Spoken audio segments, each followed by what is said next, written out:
wonderful initiative of inviting various lawyers and barristers from different backgrounds and practicing different fields of law and putting them through this Q&A session. I think this is not just informative but really helps better understand the nuances and aspects of the legal profession as well as different fields of law. So as far as my background goes, I was all set to become an engineer. I had in fact secured admission at some of the top universities. But what changed my mind was that I wanted to be in a profession where I could make a difference. Sir, talking about the public-private partnerships, we would like to know what are the laws, what are the components, and what are the requirements for public-private partnerships? Okay, so public-private partnership is somewhat of a new invention, which even though worldwide has been principally followed for many years, but in Pakistan the idea is only gaining momentum. Now there are some projects, and we have actually executed the first BOT and the road communication sector and many other BOT concession agreements. So the idea of public-private partnership, and I would like to raise awareness and educate your audience about what public-private partnership is. Exactly.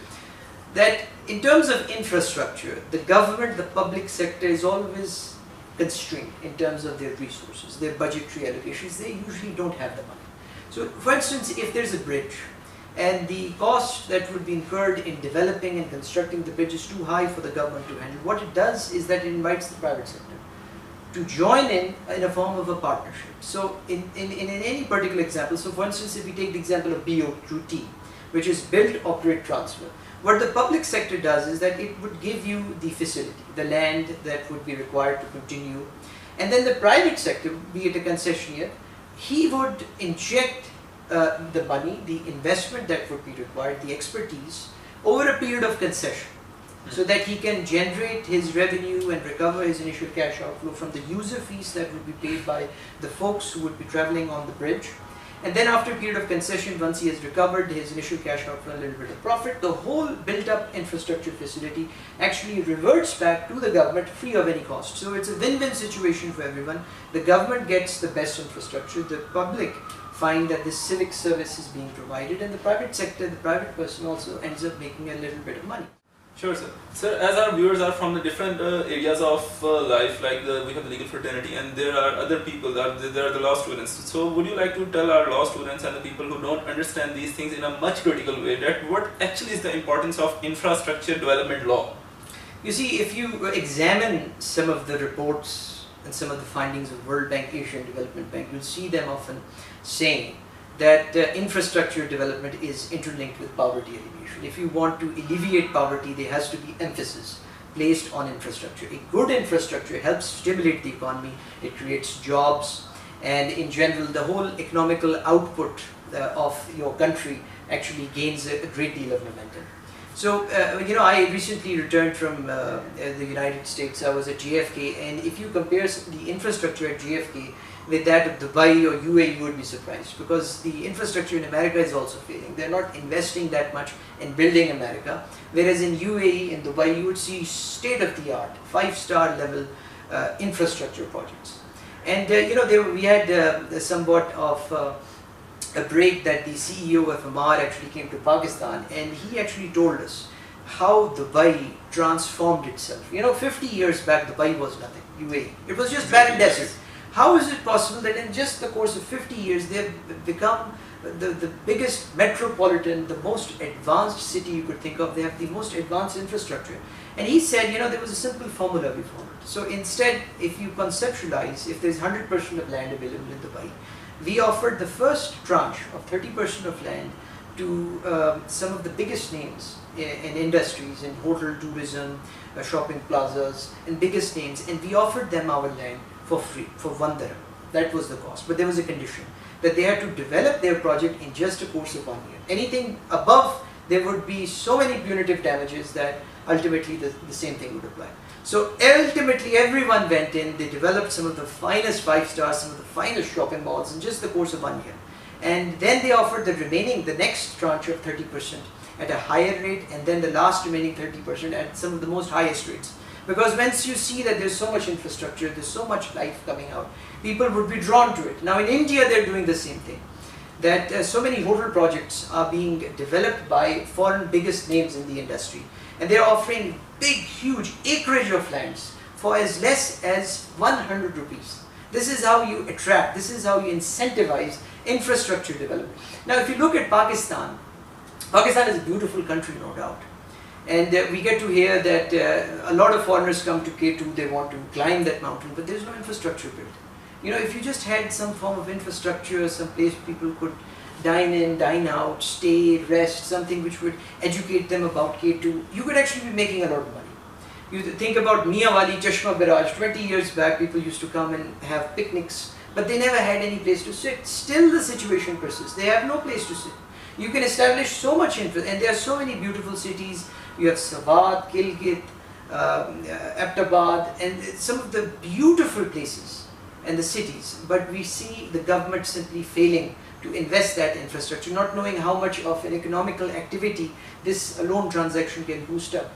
Now, in my humble opinion, since infrastructure development is all over recognized as one of the most important things that a state should do, and now that we have a new political government in power, Naya Pakistan as they say, and they have also reiterated their firm commitment that every year there will be at least 4 or 5 big size mega infrastructure projects to be set up so that we can boost our economy and we can stimulate. And to facilitate all of this in Pakistan, I think would certainly be the need of the hour. Sir, if we talk about the infrastructure law and development, like for example when the cases are taken to the court and we put in the international case laws, so how much helpful are the international case laws to address the infrastructure development over here in Pakistan? So I have been principally involved in many of the High Court litigation concerning infrastructure projects. What I was talking about was about formation of SPVs. And many a times petitions are filed that the concession agreement was not awarded on basis of principles and so forth. And as I mentioned earlier, that at the Attorney General Office, one of the things which I learned myself is that a foreign judgment is a very important sort of piece of arsenal for a lawyer. I mean, whenever a case is called, whenever a case is heard, lawyers would always practice and they would do their research, they would come duly prepared with all the relevant local law and judgments that are available. But if you, like I said, want a little bit of edge over the other, or sometimes it so happens that you just can't find a good judgment supporting your proposition in law, then you must have a foreign judgment. A foreign judgment is vital, in my opinion. I mean, it does vary from judge to judge, but most of the judges, from my own personal experience, is that they do take a great deal of interest. They usually just step back and they are like in awe that this is such a good judgment, that they would like to quote it somewhere else. So if you can find something, a local judgment on the proposition of law you're looking up, fine, and even otherwise, you should always come prepared with a foreign judgment, even though it's not binding. Because you see, under Pakistani law, the foreign judgment which has been given, the laws under which this judgment was rendered, that law may not be the same. So even though we say that the peri materia provision, as close as possible, could perhaps be found in a foreign statute, but since it cannot be the same, I mean, even in India, if you look at the Limitation Act, if you look at Transfer Property Act, if you look at most of the similar acts, even CPC, CRPC, pretty much have the same thing, though it has been amended, even though there may be a similar perimeter, and that's why the most judgments quoted from a foreign jurisdiction would be Indian judgments. They, though are not binding, but like I said, they have a great deal of persuasive value. In terms of litigation of SPVs, initially these laws that I talked about, the Punjab Public-Private Partnership Act, and that the federal and at the local level had not been enacted. And so there was a lot of concern whenever an SPV or a concession agreement was challenged, that judges would really have to think about whether it should fulfill the criteria of a normal contract. Whenever government gives a contract to someone, it is usually the government that is paying the private party. But in BOT and public-private partnerships, the government pays zero, zilch, dota, nothing. And so they cannot be looked upon or judged upon under the same prism as may be the case with other concessions, with other contracts. And so the enactment of these laws would certainly go a long way in addressing those concerns and helping these concessionaires every time that they receive notice from a court that their contract is about to be terminated. Sir, we'll be moving to our very next round, that is the rapid fire round, and we'll be asking the questions from your personal life. Like, the very first question that I would like to ask from the rapid fire round is, what's your favorite food? My favorite food is Japanese sushi. Japanese sushi. And even though many of the friends that I go out with, nobody likes going to a Japanese restaurant. My mother hates it the most. She thinks that people should just stay away from Japanese food. Even my friends, I have to beg them often at times just to ask them to come and have sushi with me. But fortunately, my wife is a big fan of sushi, so that works out well. Sir, who's your favorite actress? Local or international? Both. But that's a tricky question. So, I mean, there are a lot of stars, and I see that there's a lot of talent. And again, there are not enough opportunities, and there can be so many actresses and actors. I think primarily Taimoor Khan is doing very well, and there are other great actors as well. I'm not saying that there's one person, there's one actor, or there's one actress, but there's always room for so many more. And Right. yeah. So, which is your favorite holiday destination? I go to Turkey a lot because you know when I went to Turkey the first time, it was a very